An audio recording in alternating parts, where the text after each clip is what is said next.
Participation in the Thrift Savings Plan is up again this month. TSP participation among active duty uniform service members is up to 77.1%.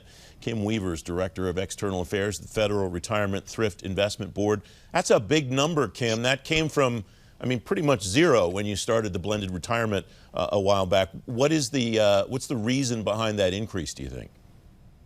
Well, the reason is auto-enrollment, and what's even more exciting about the 77% is that 68% of those people are contributing 5%. So they're getting the full match. And again, that's just the benefit of auto-enrollment and people not making a change to diminish that contribution. What kind of kick-out rate, I guess, is the best name I can think of for it? How many people are actively saying, I don't want to enroll, or I don't want to enroll at 5%? Are you getting much of that?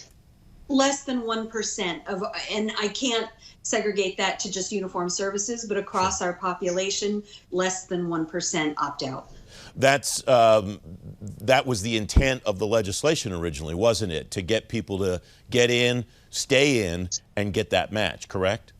Exactly, because if you contribute 5%, your employer contributes 5%, you get that 10% in, and you just, we're investing people in the age-appropriate life cycle funds. So for a lot of the uniform services, the younger members, that's L2060 or 2065.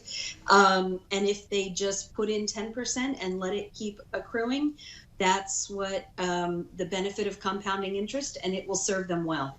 Do you have a participation rate goal for the uniform services or a timeline attached to that, Kim? We really don't. We would like, obviously, the higher the better, simply because it's a benefit to the participant, and it is for blended retirement, an integral part of their retirement. But it's not that we have a specific target that we're hoping to hit. The Thrift Board got some good news at the board meeting this month about the Federal Employee Viewpoint Survey numbers for the TSP. Brag a little bit about how happy people are to work at the TSP, Kim. We were really, really, really happy, I have to say. 77% of our employees said that they were engaged. 72% said that they were satisfied. And what I found most heartening is 95% of our employees thought that the leadership would be able to handle future emergencies, because I think we did a very good job handling the one we're in. And then 97% said that we communicated well. And so I think that it validated a lot of what we've done over the past year in terms of a drumbeat of communication and outreach and deploying tools as we could to improve communication from people who are all working from home. One of the most important numbers that the HR experts tell me about the FEVS results is the participation rate. You had a 70, I don't have the number in front of me, 70-some percent participation rate. Yep, 74%. It was up just shy of 2% from the previous year. And again, the FEVS survey is usually done in the spring. This one, because the spring last year was, of course, chaos. OPM did it in the fall. It was September through November. And so we were deep into 6 months of the pandemic, 6 months of everyone working from home. And again, I think it was a very good reflection of people's interest in giving feedback, and again, a validation of the actions we've taken that we're going to just have to continue to reinforce. The board got a lot of information about the enterprise risk profile of the TSP. What did they learn, and what do participants take away from what the board learned about the enterprise risk profile of the TSP, Kim? So we've been doing this for several years now, and we rank our risks. We've got a number of categories that we rank our risks. We are at 13 enterprise risks. They're ranked at medium, high, and high. We don't have any high risks at the moment because the high risks we've mitigated and we've moved sort of down the chain. So our top two risks, which I don't think will come as a shock to anybody, is information security and insider threat management.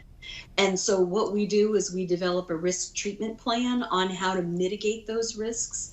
I don't think information security would ever go away for obvious reasons. And it's just something that as things change, we continue to evolve with them. And what was interesting about this year is we're in the middle of developing, well, sort of at the tail end, not in the middle, of developing our strategic plan for FY 22 through 26. And for the first time, we sort of integrated our enterprise risk analysis into our strategic plan analysis so that we were making sure we were focused on both. What is the timeline for that strategic plan for 22 to 26, Kim? That sounds pretty interesting. It'll be released later this summer, I believe. And what all does that encompass? The entire operations of the TSP? Is that pretty much the thing for the TSP? It is the thing for the TSP, yes. Sorry. Go ahead. Pardon?